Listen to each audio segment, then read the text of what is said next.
Hello, Year Twos.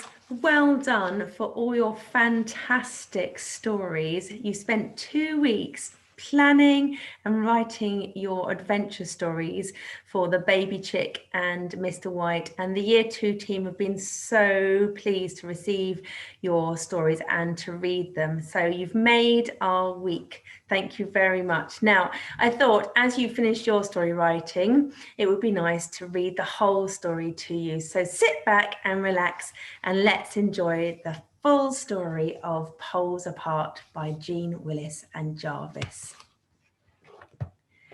As everyone knows, penguins are found at the South Pole and never at the North Pole, at least not until the day the Pilcher Browns got lost on their way to a picnic.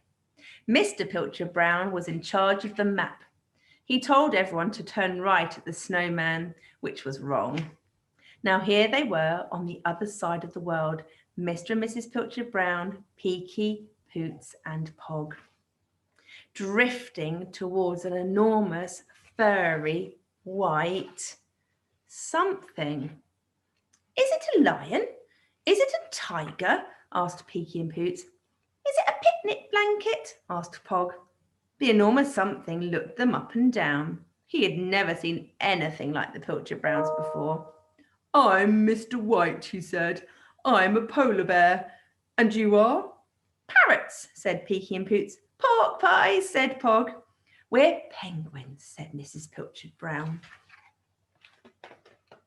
What are you doing here? Wondered Mr. White.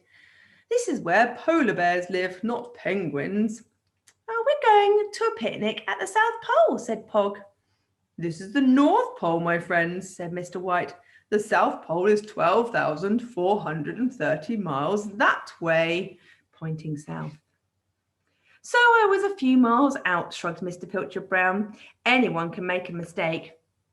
Don't think of it as a mistake, said Mr. White. Think of it as a big adventure. I have often dreamt of being the first polar bear to reach the South Pole. Mummy says we should always follow our dreams, said Peaky. Daddy says we should always follow him, said Poots. Lead the way, Mr. White, said Mrs. Pilcher Brown. The penguins followed Mr. White over land and sea.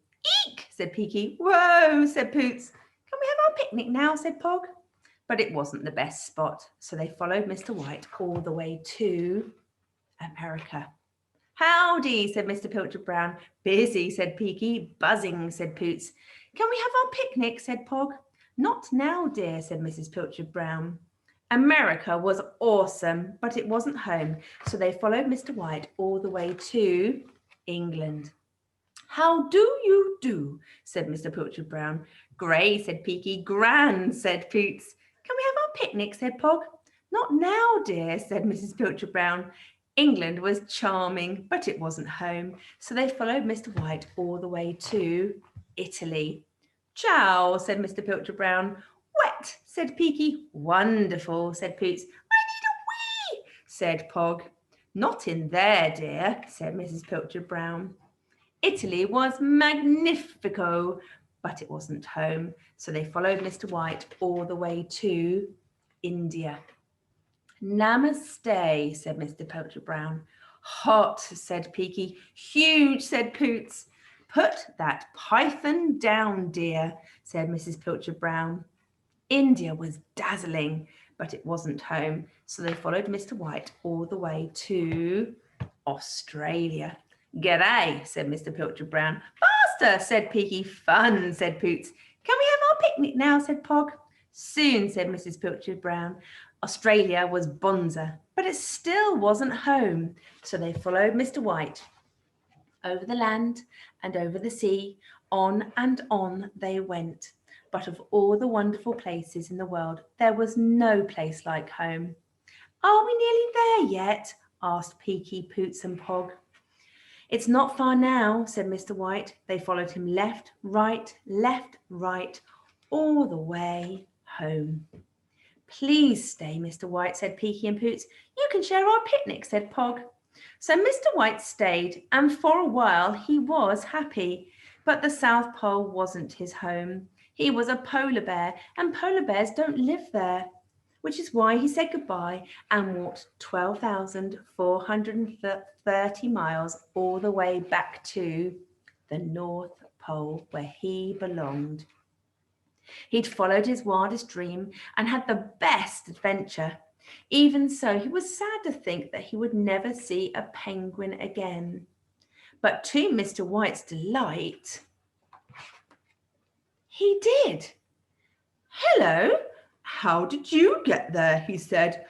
"And where is your family?" I'm going to share with you the last page.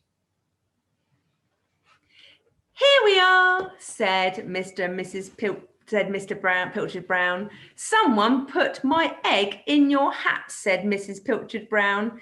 Peaky and Poots pointed at Pog. "Can we have our picnic now?" he said. And although the North Pole isn't home to penguins, Mr. White was always happy to see friends.